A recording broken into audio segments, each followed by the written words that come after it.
পড়াশোনার জন্য একবার বাড়ি ছাড়লে মরার আগে আর কখনো স্থায়ীভাবে বাড়ি ফেরা হয় না। লাইনটা তিতা সত্য। সমাজবিজ্ঞান এবং সমাজকর্মে এটার সুন্দর ব্যাখ্যা পড়ানো হয়। পারিবারিক জীবনের 7টা ধাপ আছে। ছেলে মেয়েদের ঘর ছাড়ার ব্যাপারটা ঘটতে শুরু করে 6ষ্ঠ ধাপে। এটাকে বলে লঞ্চিং ফ্যামিলি। মাধ্যমিক পাশ করেই সাধারণত ছেলে মেয়েরা বাইরে পড়ার জন্য বাড়ি ছাড়ে।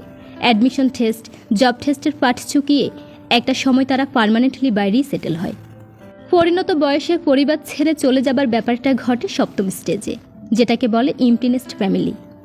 পরিবার ছেড়ে যাওয়ার ব্যাপারটা রিয়েলাইজ করা যায় লম্বা কোনো ছুটিতে বাসে আসার পর। আপনার ব্যবহৃত রুমটা আছে, টেবিল চেয়ার সব কিছুতেই আপনার স্মৃতি লেপ্টে আছে। ডাইনিং টেবিল আপনার চেয়ারটা বারবার মনে করিয়ে দেয় আপনি এই পরিবারের স্থায়ী কেউ। অথচ আপনি ফিল করেন আপনি এখন অতিথি, 2 দিনের বৈরাগী ছাড়া কিছুই না। মায়ের হাতের পরম যত্নে রান্না করা খাবার খেয়ে অভ্যস্ত ছেলেটাও শিখে যায় বাইরের অখাদ্য কুখাদ্য খেয়ে দিনাতিপাত করা। নিজের রুম, নিজের বেড ছাড়া ঘুমাতে না পারা মেয়েটাও দিব্যি শিখে যায় ডাবল ট্রিপল রুমে থাকা। Education is a trap. স্বপ্ন ক্রমশ বাড়তেই থাকে। শত প্রতিকূল পরিস্থিতিতেও পেছনে ফিরে আসবার সুযোগ নেই।